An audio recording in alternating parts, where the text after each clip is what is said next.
आजकल काफी कुदरती आफात आ रही हैं। कुदरती आफात यानी नेचुरल डिजास्टर्स। भाई आपकी उर्दू काफी कमजोर है। जी, आजकल भी हमारे मुल्क में सैलाब आया हुआ है। जी, ये सब मौसमियाती तब्दीली यानी क्लाइमेट चेंज के असरात हैं। भाई मेरे हिसाब से तो क्लाइमेट चेंज तो सिर्फ अल्लाह ताला का अज़ाब है और हमारे गुनाहों की सज़ा है। हमारा मसला ये है कि हम सब कुछ खुदा की ज़ात पर छोड़ देते हैं और अपनी रिस्पॉन्सिबिलिटी से दूर हो जाते हैं। जी, आपने बिल्कुल सही कहा। अल्लाह हर चीज़ को कादिर यानी कंट्रोल रखता है, लेकिन इसका ये मतलब नहीं कि इंसान की खुद की कोई मर्जी यानी अथॉरिटी नहीं है।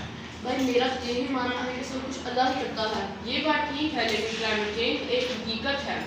जी, आपसे सल्लल्लाहु अलैहि वसल्लम ने फरमाया कि पहले अपना ऊन बांधो फिर अल्लाह पर यकीन करो। इसके साथ साथ उन्होंने ये भी फरमाया इसमें निफ्स ईमान है और यहाँ हम अपना माहौल ही गंदा कर रहे हैं। इस माहौल को इतना गंदा करने की वजह से स्मोक जैसी आफात आ रही हैं, जैसे गाड़ियों से निकल रहा है गंदा धुआं, फैक्ट्रियों से निकलने वाला गंदा धुआं, जैसे फैक्ट्री से निकलने वाला गंदा पानी और केमिकल्स नहरी निज़ाम में मिलकर पानी को गंदा कर देते हैं। यही वजह है कि हमें सर्दियों में स्मोक देखने को मिलती है। ये गंदे केमिकल हवा में मौजूद नमी के साथ मिलकर स्मोक की सूरत में जाहिर होते हैं। आप बिल्कुल सही कह रहे हैं। सर ने बताया था कि हवा में नमी होती है यानी वाटर वेपर, जिनको हम सर्दियों में फॉग की तरह देखते हैं। जी, यही फॉग जब गंदे धुएं के साथ मिलती है स्मोक बन जाती है। इसी स्मोक की वजह से आइज इन्फेक्शन और ब्रीथिंग इश्यूज होते हैं। जी, यही वजह है कि सर्दियों में जब हम घर से बाहर निकलते हैं तो आंखों में अजीब सी उलझन और जलन महसूस होती है। इन्हीं केमिकल्स की वजह से सर में दबाव और उलझन महसूस होती है। ये सब कैसे ठीक हो सकता है? ये बात ज़्यादा अहम है। फैक्ट्रियों से निकलने वाले गंदे धुएं को फिल्टर किया जाए। फैक्ट्रियों से निकलने वाले गंदे पानी को साफ करके नदी और नालों में डाला जाए।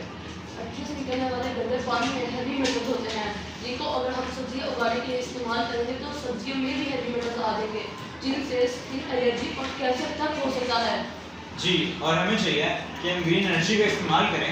घरों के ऊपर सोलर प्लेट्स करा के अच्छी खासी एनर्जी पैदा की जा सकती है। इन पाकिस्तान में 290 से 300 दिन बहुत अच्छी धूप निकलती है।